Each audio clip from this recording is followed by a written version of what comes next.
మనం వచ్చిన తర్వాత అవి ఓపెన్ చేసి ఎవడెవడైతే మన కార్యకర్తలను అన్యాయం చేసినాడో వాళ్ళందరినీ కూడా చట్టం ముందర ఏ రకంగా నిలబెట్టాలనో ఆ రకంగా నిలబెట్టించి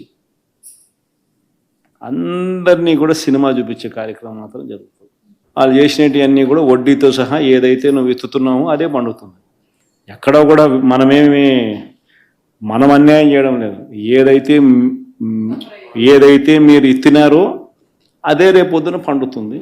చక్కెర వడ్డీతో సహా చెల్లించే పరిస్థితి రకంగా అన్యాయం జరిగింది అని ఫలాని అధికారి నన్ను ఫలాని రకంగా ఫలాని వాడి ఇన్ఫ్లుయెన్స్లో నన్ను అన్యాయంగా నా మీద కేసు పెట్టి నన్ను చిత్రహింస పెట్టినాడు అని చెప్పి ఎవడైనా కూడా యాప్ ద్వారా ఆ అధికారి పేరు దగ్గర నుంచి ఆయనకు జరిగిన ఏ పరిస్థితుల్లో ఆయన ఏ రకంగా ఇబ్బంది పడ్డాడు అనేది ఆయన చెప్పచ్చు.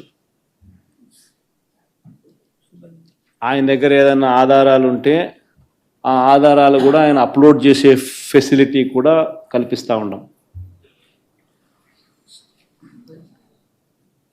సో ఇంకో బటన్ నొక్కితే ఆయన కావాల్సిన ఆయన దగ్గర ఉన్న ఆధారాలు ఏదైనా ఉంటే ఆధారాలు కూడా ఆయన అప్లోడ్ చేయొచ్చు. ఆటోమేటిక్లీ ఆ కంప్లైంట్ మన డిజిటల్ లైబ్రరీలోకి వచ్చేస్తుంది. ఆ యాప్ ద్వారా మన డిజిటల్ లైబ్రరీ మన దగ్గర ఉన్న మన సర్వర్లలోకి మన డిజిటల్ లైబ్రరీలోకి వచ్చేస్తుంది. రేపొద్దున మనం ముఖ్యమంత్రి అయిన తర్వాత ఆ డిజిటల్ లైబ్రరీ మనం ఓపెన్ చేస్తాం. రేపొద్దున ఎవరికి రాష్ట్రంలో ఏ కార్యకర్తకైనా ఎవరికైనా కూడా ఎటువంటి అన్యాయం జరిగినా ఏ అధికారి వల్ల అన్యాయం జరిగినా వాళ్ళ పేరు ఏ రకంగా అన్యాయం చేసినాడు ఎవరి ప్రోద్బలంతో అన్యాయం చేసినాడు ప్లస్ నెక్స్ట్ బటన్ మీ దగ్గర ఏమైనా సాక్ష్యాలు ఏమైనా ఉంటే ఏమైనా అప్లోడ్ చేయాలనుకుంటే చేయండి. వీడియోలు కానీ నీకు ఇంకా వేరే సాక్ష్యాలు కానీ ఏమైనా ఉంటే మీ దగ్గర ఉంటే మీరు చేయండి. సో అవి కూడా ఒక అవకాశం. అవన్నీ ఆటోమేటిక్లీ మన సర్వర్లలో మన డిజిటల్ లైబ్రరీలోకి వెళ్ళిపోతుంది. మనం వచ్చిన తర్వాత అవి ఓపెన్ చేసి ఎవడెవడైతే మన కార్యకర్తలను అన్యాయం చేసినాడో వాళ్ళందరినీ కూడా చట్టం ముందర ఏ రకంగా నిలబెట్టాలనో ఆ రకంగా నిలబెట్టించి అందరినీ కూడా సినిమా చూపించే కార్యక్రమం మాత్రం జరుగుతుంది. వాళ్ళు చేసినవన్నీ కూడా వడ్డీతో సహా ఏదైతే నువ్వు ఎత్తుతున్నావో అదే పండుతుంది. ఎక్కడో కూడా మనం అన్యాయం చేయడం లేదు. ఏదైతే మీరు ఎత్తినారో అదే రేపొద్దున పండుతుంది. చక్కెర వడ్డీతో సహా చెల్లించే పరిస్థితి వస్తుంది. మానసిక బలంగా అది పిచ్చది, అది పిచ్చ అంటారు దాన్ని. ఆ పిచ్చను చూసి నమ్మకం ఏదైనా చేస్తాడు అనుకుంటే మీకు తెలుసు. ఇట్లాగే గడాఫీ ఇలాగే పాపం ఆయనకి సద్దాం హుస్సేన్ కూడా చేశారు. అందుకని చాలా జాగ్రత్త. వైసీపీ మద్దతుదారులు కూడా నాకు మీ మీద ప్రత్యేకంగా నాకు ద్వేషం లేదు, గుర్తుపెట్టుకోండి. జగన్ని వరంగల్లో తరివేశారు. ఎందుకంటే మీ దాష్టికం భరించలేరు, సామాన్య ప్రజలు భరించలేరు. మీరు డబ్బులు చేసుకోండి, అవినీతికి పాల్పడండి, మాకు ఇబ్బంది లేదు. అసలు మమ్మల్ని ఎవరు బతకూడదు అనుకుంటారేంటి? నేను చెప్తా ఉన్నాను కదా మీకు, వీళ్ళు వస్తే రానివ్వరు అని చెప్తే ఎవరు నమ్మేవాళ్ళు కాదు. ఎందుకు నేను ప్రత్యక్షంగా వీళ్ళ మానసిక స్థితి నేను తెలుసుకున్నాను, నేను చూసిన వాడిని. నేను హైదరాబాద్లో జగన్ గురించి చాలా క్షుణ్ణంగా తెలిసిన వాడిని. నేను అతను తెలిసిన చాలా సన్నిహితులు నాకు బాగా తెలుసు. క్రూరుడు, విపరీతమైన దురాశ, ఇంకెవరి దగ్గర డబ్బు ఉండకూడదు, తెల్ల చొక్కాలు వేసుకోకూడదు. మీరు దయచేసి అందరూ తెల్ల చొక్కా, నాకు పర్లేదు నిన్న కాదు. ఇవి ఇలాంటి వాడి దగ్గర వాళ్ళందరికీ చాలా కోపాలు వచ్చేస్తాయి. వైసీపీ వాళ్ళకి మీరు నా మీద మీమ్స్ చేసుకోండి, మీరు నన్ను ట్రోల్ చేసుకోండి, నాకు ఓకే. మీరు ఏదైనా చేసుకున్నప్పుడు నేను ఆంధ్రప్రదేశ్ని సేవ్ చేసుకుంటాను.